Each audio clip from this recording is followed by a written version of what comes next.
Bonjour à toutes, bonjour à tous. Donc aujourd'hui on se retrouve pour faire un petit tuto sur mes petites créations de cachets de cire. Donc comment je fais pour faire mes petits cachets de cire, qu'est-ce que j'utilise et mes petites astuces.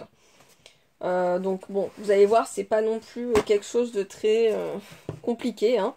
Il suffit d'avoir un petit peu de matériel et puis de comprendre quelques petites bases et c'est du tout cuit. Donc je vous montre déjà mon matériel de base. Donc, première chose, vous munir d'une feuille de papier sulfurisé. C'est très important si vous voulez faire plusieurs cachets de cire à l'avance. Comme ça vous permet, parce que le papier sulfurisé ne va pas accrocher la cire, du coup vous allez pouvoir décoller vos cachets de cire et les stocker. Est-ce que je peux vous montrer mon stockage? Enfin mon stockage. Pour l'instant c'est ça. Donc pour l'instant j'ai mis là-dedans quelques cachets de cire que j'ai fait à l'avance. Hop.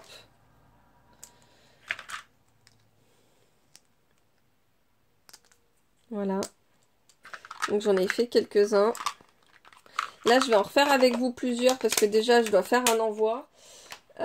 Et il m'en faut aussi pour une de mes créations. Donc voilà. Donc on va faire ensemble. Donc je suis désolée, hein, ça va être sur le thème Harry Potter. Hein, puisque tous mes cachets de cire là qui sont sortis, tout cela, ce sont sur le thème Harry Potter. Donc voilà, je vais vous montrer un petit peu. Mais c'est pas forcé que vous fassiez du Harry Potter. Hein. Donc je vous ai dit, premièrement, du papier sulfurisé. Donc là, c'est une petite cuillère exprès pour faire chauffer la cire. Donc là, je peux la toucher parce que j'ai pas encore allumé. Et il y a la petite fente juste ici. Ça vous permet vraiment de bien couler la cire au bon endroit. Hop, comme ça, il n'y en a pas partout. Donc ça, moi, j'appelle ça un petit four. Vous pouvez le trouver sur Amazon. Si j'arrive à vous retrouver le lien, je vous le mettrai sans souci. C'est bien plus pratique d'avoir ça, franchement je vous l'avoue, parce que sinon vous devez rester comme ça, au-dessus de la flamme, hein, et pas bouger, et puis attendre que la cire chauffe, fonde, fonde, fonde, fonde. Donc voilà, donc là au moins vous posez votre petite cuillère. Donc généralement les cuillères, des cuillères comme ceci, vous en avez dans les kits. C'est assez souvent, vous pouvez en avoir dans les kits, je peux pas vous en montrer une autre là. Mais celles-là, elles sont beaucoup mieux. Elles ont le manche en bois. Il y en a d'autres où vous avez juste un... Enfin voilà, c'est juste du fer, donc pour les toucher, vous cramez vite les doigts. Donc faites attention à ça. Avoir un petit stock de bougies chauffe-plat. Donc là, je vais l'allumer maintenant parce que sinon, ça va jamais chauffer à temps. Hop. Donc là, elle va se mettre à chauffer. Alors moi, je me mets sur le papier sulfurisé, j'ai pas envie que ma plaque, elle soit ultra brûlante. Là. Je sais pas, vous voyez la petite flamme? Tac, voilà. Donc là, ça va chauffer ma cuillère. Et moi, je me munis toujours d'un petit bâton. Donc il a déjà servi pour mélanger de la fausse neige. Mais du coup, je m'en sers toujours pour racler bien le fond parce que ben, toute la cire ne descend pas. Donc on va commencer par les cachets de cire. On va en commencer par un. Donc là, je vais avoir celui-ci. Hop. Donc ça, c'est le sigle des 4 maisons, le sigle de Poudlard. On a le H de Hogwarts. Hogwarts, Poudlard. Voilà. Là, j'ai choisi de mettre quelques couleurs différentes, un petit peu pour par rapport aux 4 maisons. J'ai essayé, hein. J'ai pas forcément du jaune, donc du coup, j'ai mis de l'or. Par contre, comment dire? Si vous voulez avoir les couleurs bien distinctes, surtout ne pas mélanger à gogo. Si vous voulez un petit peu de mélange, allez-y, mais moi, je mélangerai pas. Enfin, je vais un tout petit peu touiller, histoire que voilà, ça... Histoire que ça qu'il y ait un petit peu d'harmonie, mais sinon, si vous voulez que ça soit mélangé, vous pouvez touiller. Parce qu'on peut mélanger de couleurs sans souci ensemble. Après, il faut voir ce que ça donne. Il faut faire attention au mélange. Parce qu'il y a des fois, certaines couleurs passent par-dessus l'autre et du coup, on voit plus du tout le mélange. Donc c'est pour ça que sur certaines cires, là, j'ai gardé... par exemple là j'ai mis que des cires qui sont vraiment très proches l'une de l'autre. Il y en a juste une qui est un petit peu pailletée. Donc je suis désolée pour la luminosité, il pleut. Mais il y en a juste une qui est un petit peu pailletée. Donc ça va donner un tout petit peu de paillettes. Mais je veux que celui-là il soit marron par exemple. Lui il va être vraiment que doré. Hop. Donc là c'est or antique. Les cachets de cire où il n'y a rien, c'est normal. C'est parce qu'en fait, les cachets de cire qui sont comme ceci, ils sont, hop, dévissables. Voilà. Donc des fois, vous recevez un kit, comme là, comme vous voyez à gauche. C'est tout un kit que j'ai reçu sur le thème de Harry Potter. Où, par exemple, ben là, on a le manche avec un des cachets de cire. Hop, voilà, je vous montre vite fait. Et là, vous avez... là, les cachets de cire sont tous rangés là. Donc, il y en a un qui est là parce que je l'ai déjà... je l'ai en double, du coup. Et là, vous avez le manche qui est rangé. Hop. Sur certains kits aussi, vous avez la cire en bâtonnet. Donc, moi, je suis moins fan de la cire en bâtonnet. Mais chacun... enfin, voilà. Chacun trouve son plaisir dans ce qu'il veut. Moi, je préfère les petits cachets de cire comme ceci. Je vous montre mes petits... Hop là. Ils sont sur le côté, vous les voyez, mais... Donc là, ces cachets de cire là. Hop. Ce sont des petites pastilles donc en hexagone. Hein. Vous pouvez les avoir dans différentes formes. Mais c'est vachement, vachement pratique pour quantifier. Parce que pour faire un cachet de cire, moi, je vous conseille d'en mettre au moins 4.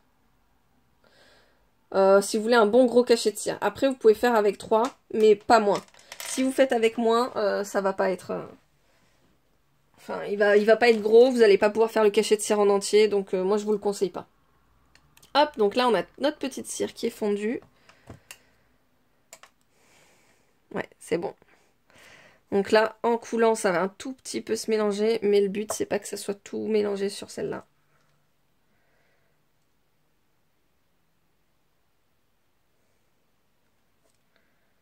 Hop.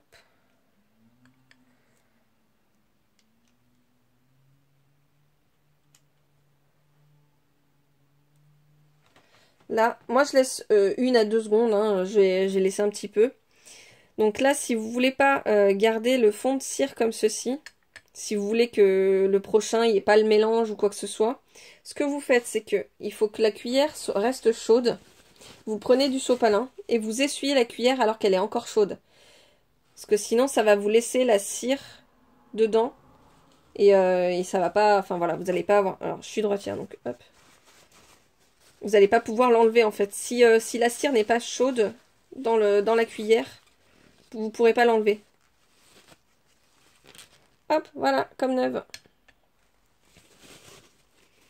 Hop. Donc la cire sèche extrêmement vite, hein, le temps que je papote. Tac, voilà.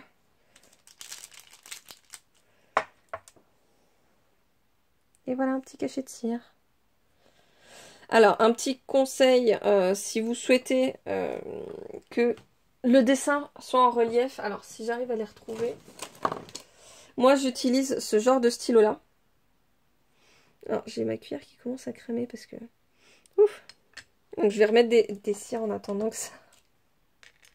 Voilà. Parce que sinon, elle va pas être contente. À chauffer dans le vide, elle aime pas ça. Hop, donc du coup, si vous voulez que votre cachet de cire sorte un petit peu et qu'il ait un peu de relief, hop. Donc il faut utiliser un brush pen hein, pour mettre en relief. Alors soit vous utilisez un brush pen doré, argenté comme là, ou alors vous prenez du noir. Hein.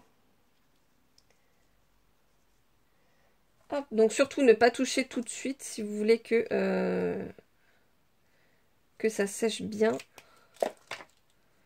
Donc là on voit pas trop mais voilà. Luminosité pourrie.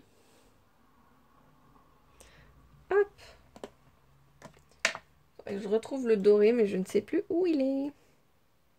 Donc là j'attends un peu. Hop. Donc les cachets de cire, moi c'est soit je les prends à l'unité. Donc assez souvent je les trouve sur Amazon ou alors sur Wish.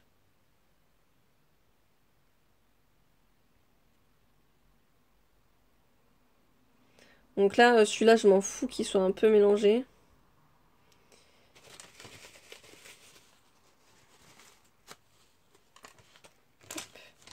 Les petits cachets de cire je les reçois là-dedans dans des petites poches. Donc soit vous avez tout un mélange en entier ou alors moi j'ai réussi à trouver voilà, deux Donc là, j'ai pris bordeaux et or. Après, vous avez plein de couleurs différentes. Hein. Comme vous voyez, là, j'ai réussi à avoir pas mal de couleurs. Ce que j'ai trouvé dernièrement sur Amazon, c'est tout un kit, une boîte avec plein de compartiments où vous avez plein de petites, des petites pastilles. Et c'est plutôt pas mal. Hop.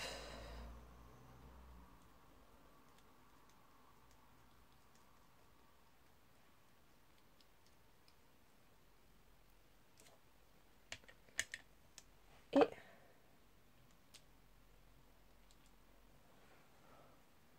Alors, un petit conseil, quand vous faites le cachet de cire, essayez de vous mettre bien au-dessus.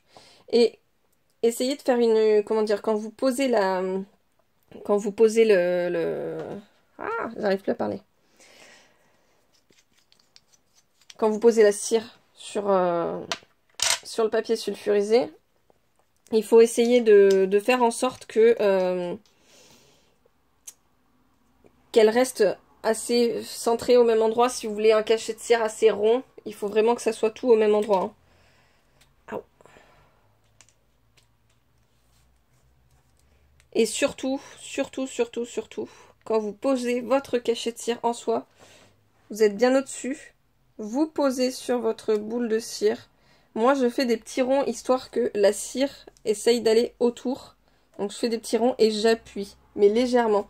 La cire sèche assez vite quand vous êtes... Alors, je vais le mettre là parce que c'est celui que je vais faire. Parce qu'autant pas essuyer vu que c'est encore du verre que je vais faire. Hop. Vous voyez, ça se détache extrêmement bien sur du papier sulfurisé. Nickel. Hop. Donc là, on a le petit logo du serpent. Je sais pas si vous le verrez bien. Le logo de Voldemort.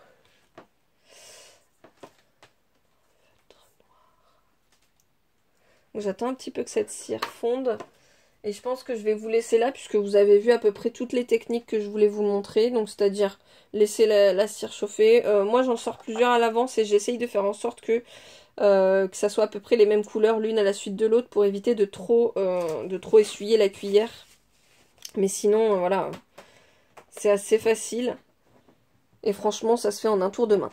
Donc j'espère que ça vous aura plu cette petite vidéo. Si jamais vous avez des questions sur la cire ou si vous voulez voir autre chose, n'hésitez pas. Moi, je vous fais plein de gros bisous. Je vous retrouve à très vite dans une prochaine vidéo. Et puis moi, je vais faire mes petits cachets de cire pour ma copine. Donc c'est pour Cindy. C'est pour Mademoiselle Cindy Création que je fais les cachets de cire puisqu'elle doit faire un album pour sa maman. Voilà, je vous fais plein de gros bisous. À bientôt. N'oubliez pas, abonnez-vous et activez la petite cloche pour ne rien rater.